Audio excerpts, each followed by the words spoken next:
Mahua Moitra ji. Thank you, Madam Chairperson. Thank you, Madam Chairperson. Just at the onset, I have 18 minutes of allotted time by my party. Honorable Chairperson, sir, Madam, I stand today on behalf of my party, the All India Trinamool Congress, to speak on the 75th anniversary of our Constitution. A Constitution that is not merely a book, but indeed the life and the soul of our nation. Almost 75 years ago to the day, on the 25th of November 1949, Baba Saheb Ambedkar reminded us we must observe the caution which John Stuart Mill has given to all who are interested in the maintenance of democracy, namely, not to lay their liberties at the foot of even a great man or to trust him with powers which enable him to subvert their institutions. This nation was made by great men and women, but the real challenge before us today is ensuring that no one man should believe he's greater than the nation and that he is above the principles of the Constitution. Today, as I stand to participate in this historic debate, let me start with a short, yet very apt nazm by the poet Dr. Hilal Farid. I trust the truth and the irony in his words will not be lost on anyone. Mubarak ghadi hai, kal sach dhaj kar, makeup rach kar, खूब जज कर देखो उसका मंच पर आना, किताब संविधान की आंखों से लगाना और फरमाना, मैं शीश को झुकाकर इस किताब को मन में बसाकर ईश्वर की शपथ लेता हूँ। रात ढलने दीजिए, दिल बदलने दीजिए, कल तलक ये बेवफा सितमगरों का बादशाह सब भूल जाएगा, नफरतें उगाएगा, दूरियां बढ़ाएगा, रोज संविधान की धज्जियां उड़ाएगा। मगर जो आज महफिल सजी है यही मानती है कि हीरो वही है, मुबारक घड़ी है। For the past 10 years, a very large number of people in this country have felt that संविधान खतरे में है. Our constitution is in danger. As responsible public representatives, it is imperative that we actually put this to the test and check if this is just fear-mongering by us, as the ruling party would have us believe, or indeed is the constitution framework imperiled. As Professor Tarun Khaitan explains, there are three broad tests to check if the political executive is constitutionally accountable, three checks for the country to remain democratic over time. So let's see how our country is faring on these three checks. The first is direct electoral accountability to the people. The second, there is accountability to the judiciary and other fourth branch institutions. And third, there is accountability rendered by the media and civil society as watchdogs of the citizenry at large. The ruling party has the right to influence policies over a large range of matters. You cannot take away that prerogative, but it cannot usurp power in a way that kills constitutional rights for the rest of us. This government, this ruling party, when confronted with this charge, uses only one defense. What about Mrs. Gandhi's emergency? Yes, that was a full frontal attack on democracy. No question about that. But we saw it for what it was. This government's modus operandi has been indirect and creeping, an incremental systemic assault for the past 10 years. The Modi government has consistently sought to erase the distinction between the party and the state by undermining and capturing all the mechanisms that seek executive accountability. It is killing our constitution by 1,000 cuts. I'm going to point out a few of the particularly bloody cuts. In the first test, democracies seek electoral accountability from the political executive. Measures such as electoral manipulation, voter disenfranchisement, biased campaign finance over time give the ruling party an unfair advantage. Voter disenfranchisement has reached epic proportions in India. In the past general elections, as well as in the recent by-polls in many BJP-ruled states, there were widespread, documented, caught on television cameras, caught on mobile phones, instances of voter suppression, from names missing to electoral rolls, by police used to threaten, beat and intimidate voters. We saw it in Rampur, we saw it in Sambal. Entire localities were being forced to stay home. Another aspect is the largely targeted exclusion of a hated minority by a prejudiced majoritarian state, creating a whole section of second-class citizens whose rights are less equal than others. This government brought in a discriminatory Citizenship Amendment Act that is openly violative of the fundamental right to equality before law. All the BJP state governments are competing with each other in bulldozer justice, demolishing homes, usually of minorities, without due process of law. I had to go to the Supreme Court to get a stay on the unconditional and on the unconstitutional order of the UP government, demanding that minorities, that Muslims, put identifying markers on their eateries in shops during the Kawad Yatra.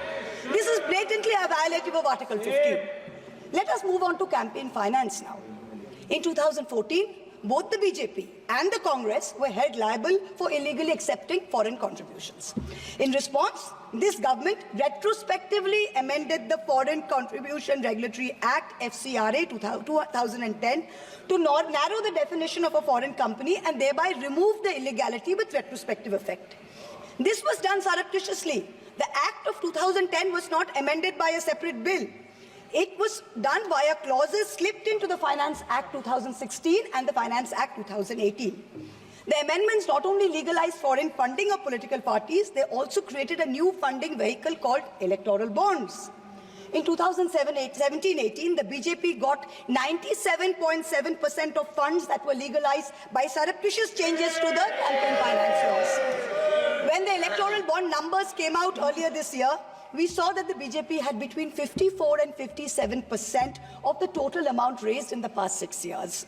This kind of unfair advantage for the BJP in campaign finance has created a very skewed playing field for the opposition in recent years. There's no denying this.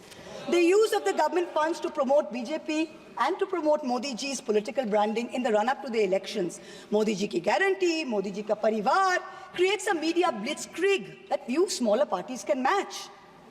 For a free and fair electoral process, a neutral referee is necessary. So in addition to electoral accountability, our constitution lays down a second check of institutional accountability, where the government is scrutinized by the judiciary and by various fourth branch institutions, such as the Election Commission, the Vigilance Commission, a human rights watchdog, an anti-corruption body. The appointment mechanism of these fourth branch institutions, along with their functional autonomy, is what keeps them independent. What has this government done? This government willfully defied the spirit of the Supreme Court ruling on the Election Commission's independence by replacing the Chief Justice of India on the selection committee with a government-appointed minister. So you have a 2-to-1 majority. Prior to Modi ji becoming Prime Minister, how often did we hear of an election commissioner not filling their full term? So ever since this government has come in, 2 election commissioners have inexplicably quit before their terms have ended. The 2024 elections saw egregious violations of the Model Code of Conduct by the BJP, and specifically by the Prime Minister, which an eager and compliant commission blatantly ignored. But even the smallest violation by an opposition party saw the ECI taking prompt, stringent action. For free and fair elections, just like justice must not only be done, but must also be seen to be done. So public trust in democracy has to be restored by this election commission. We've jokingly started calling it the Modi ji Code of Conduct. Other institutional bodies have been similarly compromised. Appointments to the National Human Rights Commission have been widely criticized, especially of Justice Arun Mishra and others close to the establishment. This is a judge who, while in office, he praised on Modi ji, calling him an international visionary who thought globally and acted locally. And lest the Treasury benches claim this assessment is a biased one, please remember, it is precisely this kind of appointments that have undermined the independence of the NHRC, so much so that the NHRC has lost its UN accreditation. The NHRC can no longer represent India or vote at the UN Council of Human Rights. Allow me to turn to a simple instance of what human rights under the rule of law means: the right to bail. The erstwhile outgoing Chief Justice of India waxed eloquent recently about how the right to bail has been granted during his tenure for all. A range of under-trials, from A to Arnab to Z for Zubair. His alphabet, unfortunately, seems abbreviated because it did not include G for Gulfisha Fatima, didn't include H for Hani Babu, didn't include K for Khalid Safi, didn't include S for Sharjul Imam, and U for Umar Khalid, and countless others. The former Chief Justice made it a point to say that the Supreme Court is not meant to act like the political opposition. We in the political opposition don't need the Supreme Court to do our job. We are not asking it to. But what troubles us is that some members of the higher judiciary appear to be doing their best to compromise the independence and integrity of our constitutional courts. I do not think that the framers of our constitution ever imagined a scenario where judges would rely on private conversations with God to write judgments, rather than on objective logic, on reasoning, and on the law and the Constitution. The Honourable Defence Minister in a speech this morning mentioned the courage of the late Justice H.R. Khanna to dissent in 1976. May I remind everyone that Justice Khanna lived for 32 years after 1976 under a largely Congress regime, long enough to write his autobiography, which the minister quoted from. Unlike poor Justice Lohia, who's resting in peace long before his time. Delays in filling vacancies in the Central Information Commission is denying citizens their right to information. Currently, the CIC has only 3 commissioners, including the chief, instead of the mandated 10, and has 22,000 pending appeals filed by people against the denial of information by this government. The third dimension of executive accountability is discursive accountability. Citizens in a democracy expect their government to be able to justify their actions by way of public discourse with civil society. This government on a daily basis is pursuing unconstitutional methods of restricting freedom of the press and freedom of speech.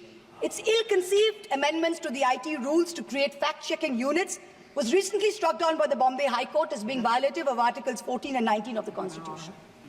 The latest UP police cases against fact-checker Mohammad Zubair, when the UP police is invoking de facto sedition against a fact-checker who is documenting hate speech. This is preposterous. I am one of the petitioners challenging the constitutionality of the sedition law, and the Supreme Court has very clearly stated that no coercive action will be taken on alleged sedition cases till the matter is decided. Yet the government doesn't stop. The Bharatiya Nyaya Samhita, which the ruling party brought in last year when most of the parliamentarians were suspended, they said we are dropping sedition, but you also replaced it with a far more draconian Section 152. There's also something else which we all need to think about. The BNS for the first time adds terrorism as a punishable offence and defines it as an act that intends to threaten the unity, integrity and security. So the crime of terrorism is no longer anchored in an actual act. It's anchored in an intent or a thought. This means that from now onwards, the parents of disappearing Kashmiris or disappearing Manipuris who are protesting peacefully in a park can be accused of being terrorists. What they do or do not do in that park while they assemble is besides the point. As long as a police officer is convinced that they have the intent to do something, they can be terrorists. This makes terrorism a thought crime. Madam Chairperson, this is closer to the letter and spirit of the dystopian reality in George Orwell's 1984 than it is to the Constitution of India. Let me turn to how the policy of 1,000 cuts has damaged our institutions. Institutions like the Enforcement Directorate and the CBI have turned into extortionist departments for the government. 14 political parties approached the Supreme Court against the coercive criminal actions of these 2 agencies. 95% of cases by these 2 agencies are against opposition politicians. Since 2014, 25 opposition leaders facing corruption have crossed over to the BJP. 23 of them have got reprieves. 3 cases are closed. 20 cases are stalled. For years, the CBI was used to put pressure on NDTV and its promoters via a bogus case. Now that the channel's been captured, it's been sanitized, CBI says that there was never any case to start with. Airports and large infrastructure have been captured by crony capitalists by similar misuse of the ED and the CBI. In a cooked-up case against me, the CBI is wasting precious time and resources looking for a scarf and lipstick that a friend gifted me. These actions have cost India the first ever human rights violation by the Inter-Parliamentary Union in Geneva, the global body governing all national legislatures. After the abrogation of Article 370, there has been a flagrant crackdown of the constitutional rights of the people of Kashmir. Free speech and movement have been hampered. Passports cancelled without any pending cases. Never heard of it. Manipur, an integral part of the Union of India, seems to have a complete breakdown of constitutional machinery. The failure of governance is stark. The Union government under Article 355 of the Constitution is obligated to assist states in the maintenance of law and order. In May 2024, in the Supreme Court, Solicitor General stood up and said the violence is subsiding. Yet, horrifying incidents are happening every day. I petitioned the Supreme Court in the Manipur violence case. Senior Advocate Indira Jaisingh appeared for me. An expert committee was set up. But then after 27 or more hearings, there is no relief, there is no justice yet. Time constraints don't allow a more in-depth analysis, but it is crystal clear that this political executive of the past 10 years has systematically eroded democracy. It failed spectacularly on all three tests of constitutional accountability laid out by Professor Khaitan. Our constitution is bleeding from 1,000 cuts. Samvidhan khatre mein zarur hai. The need of this hour is to ensure that the idea of India survives in its purest form. This burden is heavier on some of us than on others. The judiciary and the media have a far greater responsibility in protecting our constitution than to normal citizens. History will not be kind to you, your lords and ladyships, if you falter. To every Chief Justice of India, past and present, I say this: yours is not to worry about your personal legacy. Yours is not to take directions from God. Yours is not to have a private family function turned into a televised circus with a political executive. The Constitution is your only God. The Constitution should be the only Atithi who should be in your home as your Deva. Attention-seeking divas do not leave legacies. Upholders and protectors of our basic sovereign rights will only be remembered. To the media, I say, you play a huge role in guaranteeing our democracy's survival. Live up to it. To taking a few liberties with Faiz Ahmed Faiz's immortal words, let me tell you. सब ताज उछाले जाएंगे, सब तख्त गिराए जाएंगे, बस नाम रहेगा संविधान का. In conclusion, I pay homage to the 17 women of India's Constituent Assembly who laid the path for all of us like me to stand here today. And I would like to remind us of Vijayalakshmi Pandit's words. Freedom is not for the timid. Protecting our constitution in these harrowing times requires courage. Let us rise to it. We will succeed. Jai Hind.